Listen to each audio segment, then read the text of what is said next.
നമ്മളിപ്പോ തിരുപ്പൂരാണുള്ളത്. ചിക്കൻ പൊരിച്ചത് മാത്രം കിട്ടുന്ന ഒരു സ്പോട്ടാണ് ബാക്കിൽ. ലെഗ് പീസ്, ചില്ലി, അതുപോലെ തന്നെ തുടങ്ങിയിട്ടുള്ള ചിക്കൻ പൊരിച്ചതിന്റെ അടിപൊളി സംഭവം.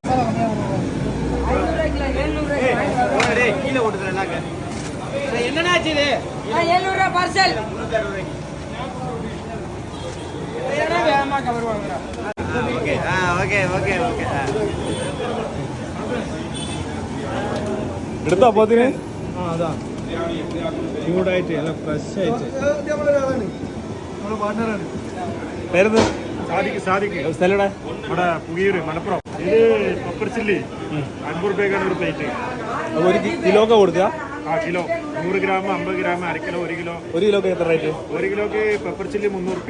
ബാക്കിയുള്ള വെറൈറ്റി വേറെ വെറൈറ്റി ഉണ്ട്? എല്ലാം ഉണ്ട്. ലെഗ് ഉണ്ട്, ബോൺലെസ് ഉണ്ട്, ഒരുപാട് ഐറ്റംസ് ഉണ്ട്.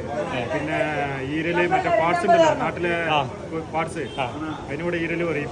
അടിപൊളി, ഒന്നും നമ്മൾ മീൻ ചില്ലി അടിപൊളി അടിപൊളി. നിങ്ങളിവിടെ തയ്ക്കലുണ്ടോ? കസ്റ്റമറല്ല, കസ്റ്റമറോ ഒന്നും നോക്കാല്ല. ഈ ഷോപ്പില് പൊറോട്ടയോ ചപ്പാത്തിയോ അല്ലെങ്കിൽ കറിയോ വേറെ സെറ്റപ്പ് ഒന്നുമില്ല. ചിക്കൻ പൊരിച്ചത് മാത്രം. ചിക്കന്റെ ഓരോ പാർട്സ് ഐറ്റംസ് ഒക്കെ പൊരിച്ചത്. ലെഗ് പീസ് മാത്രമുണ്ട്, ചില്ലി ഉണ്ട്, പാർട്സ് ഉണ്ട്, അങ്ങനെ വെറൈറ്റി ചിക്കൻ ഫ്രൈ മാത്രം. ഇതിന്റെ ബാക്കിൽ ചിക്കൻ സ്റ്റാളും ഉണ്ട് നേരെ തന്നെ. അപ്പൊ രാവിലെ ആയി കഴിഞ്ഞിട്ടുണ്ടെങ്കിൽ ഇതന്നെ ചിക്കൻ സ്റ്റാള്. അതായത് പകല് കോഴി കച്ചവടം, രാത്രി ആയി കഴിഞ്ഞാൽ കോഴി പൊരിച്ച കച്ചവടം. എങ്ങനെയുണ്ട്? സംഭവം അടിപൊളിയല്ലേ? ഒറ്റ വാട കൊണ്ട് തന്നെ പരിപാടി കേട്ടോ. സംഭവം എങ്ങനെ നൈസാ, അടിപൊളി. നല്ല വൃത്തിയാക്കി നമ്മൾ കീറുന്ന സമയത്ത് കണ്ടല്ല, ലൈവായിട്ട് പൊരിച്ചുകൊണ്ടേ ഇരിക്കുകയാണ്. അത്യാവശ്യം നല്ല തിരക്കുണ്ട്.